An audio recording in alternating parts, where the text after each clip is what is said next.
दामाद की सास पार्ट 1। कावेरी जी के पति का देहांत हुए काफी वक्त हो गया था। कावेरी जी की 3 बेटियां थी, ईशा, मोहिनी और सुहाना। तीनों ही काफी होशियार और नौकरी करने वाली थी, लेकिन उन तीनों से कावेरी जी इतना प्यार करती थी कि उनकी शादी की उम्र होने पर भी उन्हें पराये घर भेजने का उनका मन ही नहीं हुआ। अरे तुम तीनों मेरे कलेजे का टुकड़ा हो। जब भी तुम्हारी शादी के बारे में सोचती हूँ ना, बड़ा डर लगता है। सही कहती हो मम्मी, हम भी आपसे बहुत प्यार करते हैं। हाँ, मम्मी पापा के जाने के बाद अब बिल्कुल अकेली हो गई है। और मम्मी, अगर हम तीनों शादी करके चले गए तो आपका ख्याल कौन रखेगा? लेकिन अपनी खुशी की वजह से मैं तुम तीनों को बिना शादी के भी तो नहीं देख सकती ना बेटा। समाज के हिसाब से देखे तो यह भी गलत होगा और मैं ऐसा कुछ नहीं चाहती। लेकिन तुम तीनों से दूर होने के बारे में सोचती हूँ तो अजीब सा लगता है। लेकिन मम्मी, हम आपको इस तरह अकेला छोड़कर नहीं जा सकते।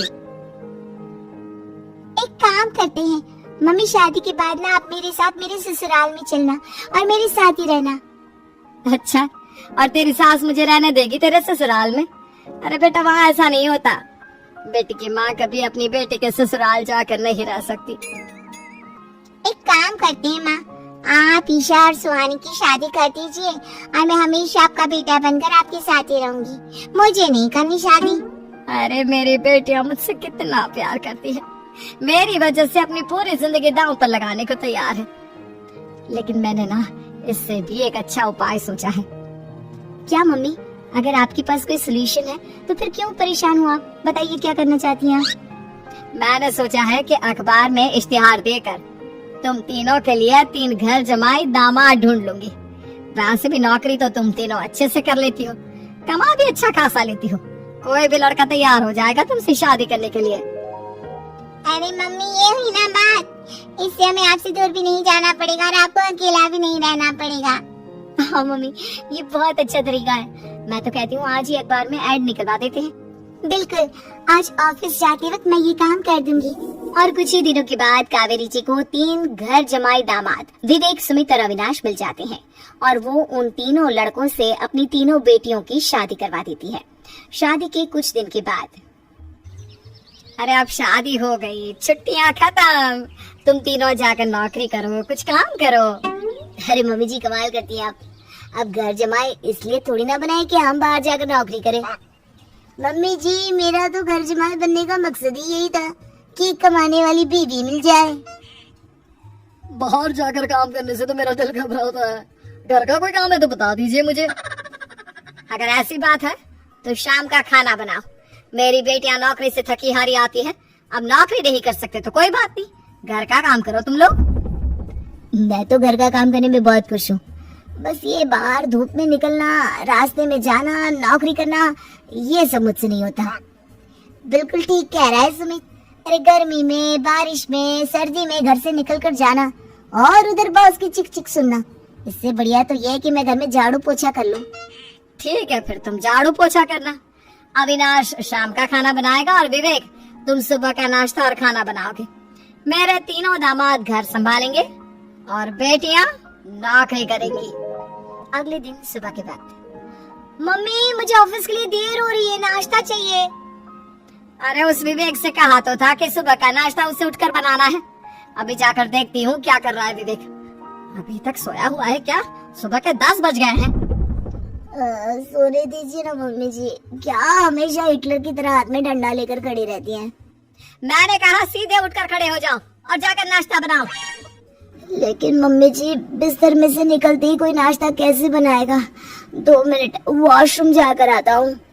बिल्कुल नहीं, सीधे रसोई में पहुँचो, मेरी बेटी को ऑफिस जाने में देर हो रही है।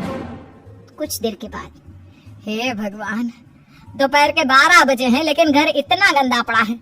सुमित से कहा था मैंने समय पर झाड़ू पोछा कर देना। सुमित, कहाँ हो तुम? क्या हुआ मम्मी जी? सुबह की चाय तो पीने दीजिए, आप ही याद करती हैं, चिल्लाती रहती है। ये सुबह की चाय है क्या दोपहर की चाय? अगर तुम 12 बजे उठकर सुबह की चाय पियोगे तो क्या शाम का खाना रात के 3 बजे खाओगे? मम्मी जी चिल्लाइए मत, बताइए बात क्या है? अरे 12 बज चुके हैं, अभी तक झाड़ू पोछा नहीं हुआ, घर में देखो कितनी गंदगी है। अच्छा, तो आप इसलिए परेशान हैं। वो क्या है ना मम्मी जी, आज मेरे हाथ में दर्द हो रहा है। रात को उल्टी करवट से सो गया था, हाथ हिलाया भी नहीं जा रहा। कौन से हाथ में दर्द है दामाद जी? इस सीधे हाथ में मम्मी जी, हाथ हिल भी नहीं रहा है। विवेक, सुन लिया तुमने? सुमित के हाथ में इतना दर्द है कि बेचारे का हाथ भी नहीं हिल रहा। आज तो ये खाना भी नहीं खा पाएगा, तो एक जन का खाना कम ही बनाना।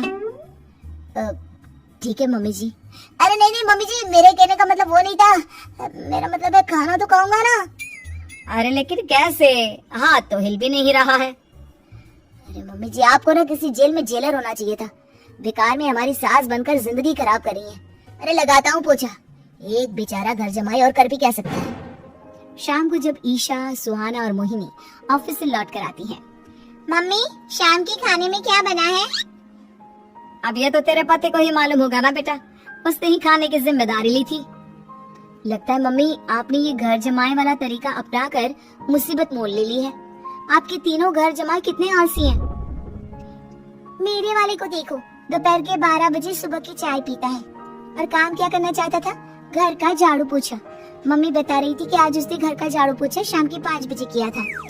अब क्या बताऊं बेटा, सुबह से हाथ दर्द का बहाना करके बैठ गया था। कहता है हाथ में बहुत दर्द हो रहा है, हिला भी नहीं जा रहा। सब बहाने मम्मी। ये तीनों घर जमाए मिलकर ना बस बैठकर खाना खाना चाहते हैं, काम धाम तो बिल्कुल नहीं करना चाहते। तो लेकिन ऐसे काम नहीं चलेगा ना, मुझे इन तीनों को सबक सिखाना ही पड़ेगा। अरे तो मम्मी आप हिटलर से कम है क्या? आपने जब हम तीनों को सबक सिखा कर इतना लायक बना दिया, तो इन तीनों नालायक दामाद को भी आप कुछ न कुछ तो बना ही देगी।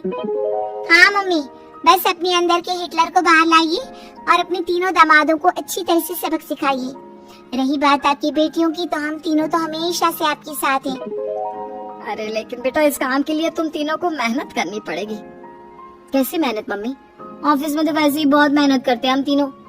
अरे प्रेग्नेंट हो जाओ, प्रेगनेंसी का बहाना बनाकर कह दो कि तुम तीनों ने नौकरी छोड़ दी है 2 साल के लिए, और जब घर में खाने के पैसे नहीं होंगे तो अपने आप काम पर जाएंगे ये तीनों।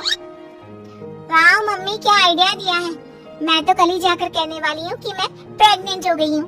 फिर देखना कैसे मेरा पति अविनाश भाग भाग कर काम पर लग जाएगा। और फिर 2 दिन के बाद, सुमित मैं ना प्रेग्नेंट हूँ और इसलिए अगले 2 साल के लिए मैंने अपनी जॉब छोड़ने का फैसला ले लिया है। विवेक, पापा बनने वाले हो तुम। अब से ना तुम्हें ऑफिस जाना होगा, क्योंकि मैं तो 2 साल के लिए छुट्टी पर चली गई हूँ। अविनाश, अब तुम्हें जिम्मेदारी संभाल लेनी चाहिए, वरना ये घर कैसे चलेगा। हम दोनों मम्मी पापा बनने वाले हैं। लेकिन कावेरी के तीनों आलसी दामादों पर अपनी बीवियों की बात का कोई असर नहीं हुआ। धीरे धीरे कावेरी जी को चिंता होने लगी, क्योंकि उनके प्लान के हिसाब से तीनों बेटियों ने ऑफिस जाना बंद कर दिया था। आखिर क्या तरीका अपनाएंगी कावेरी अपने आलसी दामादों को काम करना सिखाने के लिए? जानने के लिए सुनिए इस कहानी का पार्ट 2।